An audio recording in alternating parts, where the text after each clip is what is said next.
ತೊಂಡೆಕಾಯಿ ಆರೋಗ್ಯಕ್ಕೆ ತುಂಬ ಒಳ್ಳೆಯದು. ತೊಂಡೆಕಾಯಲ್ಲಿ ನಮಗೆ ವಿಟಮಿನ್ ಎ, ಸಿ ಮತ್ತು ಮಿನರಲ್ ಸಿಗುತ್ತೆ, ಐರನ್ ಸಿಗುತ್ತೆ. ತೊಂಡೆಕಾಯಿನ ನಾವು ಪಲ್ಯ ಮಾಡ್ತಾಯಿರ್ತೀವಿ, ಸಾಂಬಾರು ಸಹ ಮಾಡ್ತಾಯಿರ್ತೀವಿ. ಈ ರೀತಿ ಪಲ್ಯ ಮಾಡಿಕೊಂಡು ಚಪಾತಿಗೆ ತಿಂದರೆ ಟೇಸ್ಟು ತುಂಬ ರುಚಿಯಾಗಿರುತ್ತೆ. ಮೊದಲಿಗೆ ತೊಂಡೆಕಾಯಿನ ನೀಟಾಗಿ ವಾಶ್ ಮಾಡಿಕೊಂಡು ನಾನಿಲ್ಲಿ ಉದ್ದುದ್ದಕ್ಕೆ ಕಟ್ ಮಾಡ್ಕೋತಾ ಇದ್ದೀನಿ. ನಾವು ರೌಂಡಕ್ಕೆ ಸಣ್ಣಕ್ಕಾದ್ರೂ ಕಟ್ ಮಾಡ್ಕೋಬೋದು, ಅಥವಾ ಈ ರೀತಿ ಉದ್ದುದ್ದಕ್ಕಾದರೂ ಕಟ್ ಮಾಡ್ಕೋಬೋದು.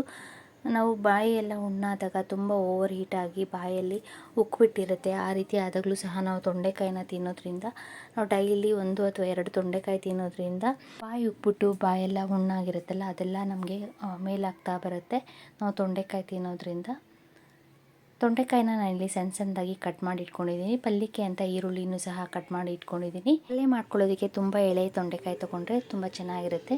ನಾವು ಹಣ್ಣಾಗಿರೋ ತೊಂಡೆಕಾಯಿ ಇದ್ದರೆ ಅದನ್ನು ತಿನ್ಬೋದು. ಪಲ್ಯ ಮಾಡೋದಕ್ಕೆ ಇಲ್ಲಿ ನಾನು ಪಾತ್ರೆ ಇಟ್ಕೊಂಡು ಅದಕ್ಕೆ 1 ಟೇಬಲ್ ಸ್ಪೂನ್ ಎಣ್ಣೆ ಹಾಕ್ಕೊಂಡು ಸಾಸಿವೆ ಒಗ್ಗರಣೆ ಮಾಡ್ಕೊತಾ ಇದ್ದೀನಿ. ಸಾಸಿವೆ ಸಿಡ್ದಾದ್ಮೇಲೆ ಹಸಿ ಕರಿಬೇವಿನ ಸೊಪ್ಪು ಹಾಕ್ಕೊಂಡು 1 ಹಿಡಿಯಷ್ಟು ಕಡಲೆಬೇಳೆ ಹಾಕ್ಕೋತಾ ಇದ್ದೀನಿ. ಕಡಲೆಬೇಳೆ ಆಪ್ಷನಲ್ಲು, ಬೇಕಾದ್ರೆ ಹಾಕ್ಕೋಬೋದು, ಇಲ್ಲ ಹಾಗೆಯೇ ನಾವು ತೊಂಡೆಕಾಯಿ ಪಲ್ಯನ ಮಾಡ್ಕೋಬೋದು.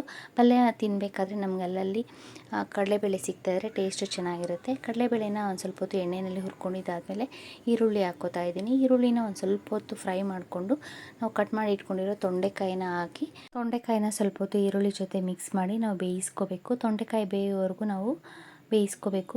ನಾವು ಬೇಗ ಬೇಯಿಸ್ಕೋಬೇಕು ಅಂದರೆ ಕುಕ್ಕರಲ್ಲಿ ಹಾಕಿ 1 ವಿಷಿಲ್ ಕೂಗಿಸ್ಕೊಂಡ್ರೆ ಬೇಗ ಬೆಂದ್ಬಿಡುತ್ತೆ. ನಾನಿಲ್ಲಿ ಹಾಗೆ ಪಾತ್ರೆಯಲ್ಲಿ ಫ್ರೈ ಮಾಡಿಕೊಂಡು ಪಲ್ಯ ಮಾಡ್ಕೋತಾ ಇದ್ದೀನಿ. ಈರುಳ್ಳಿ ಜೊತೆ ನಾನು ಫ್ರೈ ಮಾಡ್ಕೋತಾ ಇದ್ದೀನಿ ತೊಂಡೆಕಾಯಿನ. ಈಗ ರುಚಿಗೆ ತಕ್ಕಷ್ಟು ಉಪ್ಪು ಹಾಕ್ಕೋತಾ ಇದ್ದೀನಿ. ತೊಂಡೆಕಾಯಿ ಬೇಯಿಸ್ಕೊಳ್ಳುವಾಗ ಉಪ್ಪು ಹಾಕೋದ್ರಿಂದ ಉಪ್ಪು ಚೆನ್ನಾಗಿ ಹಿಡಿಯುತ್ತೆ ಪಲ್ಯಕ್ಕೆ. ಸಿಂಪಲ್ಲಾಗಿ ನಾವು ಬೇಗ ತೊಂಡೆಕಾಯಿ ಪಲ್ಯನ ಮಾಡ್ಕೋಬೋದು. ತುಂಬ ಎಳೆ ತೊಂಡೆಕಾಯಿ ಆದರೆ ಬೇಗನೂ ಸಹ ಬೆಂದ್ಬಿಡುತ್ತೆ. ನಾವು ಕುಕ್ಕರಲ್ಲಿ ಬೇಯಿಸ್ಕೋಬೇಕು ಅನ್ನೋ ಅವಶ್ಯಕತೆ ಇರಲ್ಲ. ನಾವು ಹಾಗೆ ಪಾತ್ರೆಯಲ್ಲಿ ಫ್ರೈ ಮಾಡಿಕೊಂಡು ಪಲ್ಯನ ಮಾಡ್ಕೋಬೋದು. ಚಪಾತಿಗೆ ತುಂಬ ರುಚಿಯಾಗಿರುತ್ತೆ. ಇದಕ್ಕೆ ಲಾಸ್ಟಲ್ಲಿ ನಾನಿಲ್ಲಿ ಕಡಲೆಬೀಜ ಪೌಡರ್ ಹಾಕ್ಕೋತಾ ಇದ್ದೀನಿ. ನಾನು 1 ಹಿಡಿಯಷ್ಟು ಕಡಲೆಬೀಜನ ತೊಗೊಂಡು ಮಿಕ್ಸಿ ಜಾರಲ್ಲಿ ತರಿಯಾಗಿ ಪೌಡ್ರ್ ಮಾಡ್ಕೋತಾ ಇದ್ದೀನಿ. ತೊಂಡೆಕಾಯಿನ ಒಂದು 5ರಿಂದ 6 ನಿಮಿಷ ನಾವು ಬೇಯಿಸ್ಕೋಬೇಕು. ನಾನೊಂದು ಸ್ವಲ್ಪ ಹೊತ್ತು ತೊಂಡೆಕಾಯಿನ ಹುರ್ಕೊಂಡಿದ್ದಾದಮೇಲೆ ಖಾರಕ್ಕೆ ಅಂತ 1.5 ಸ್ಪೂನಷ್ಟು ಖಾರದ ಪುಡಿ ಹಾಕಿ ಒಂದು ಸ್ವಲ್ಪ ನೀರು ಹಾಕ್ಕೋತಾ ಇದ್ದೀನಿ. ನೀರು ಹಾಕಿ ಪ್ಲೇಟ್ ಮುಚ್ಚಿ ನಾವು ಒಂದು 2 ನಿಮಿಷ ಅಥವಾ 3 ನಿಮಿಷ ತೊಂಡೆಕಾಯಿ ಬೇಯೋವರೆಗೂ ಬೇಯಿಸ್ಕೋಬೇಕು. ಬೇಯಿಸ್ಕೊಂಡು ತೊಂಡೆಕಾಯಿ ಬೆಂದಾದಮೇಲೆ ಲಾಸ್ಟಲ್ಲಿ ನಾನಿಲ್ಲಿ ಕೊತ್ತಂಬರಿ ಸೊಪ್ಪು ಹಾಕಿ ಮಿಕ್ಸ್ ಮಾಡ್ಕೋತಾ ಇದ್ದೀನಿ.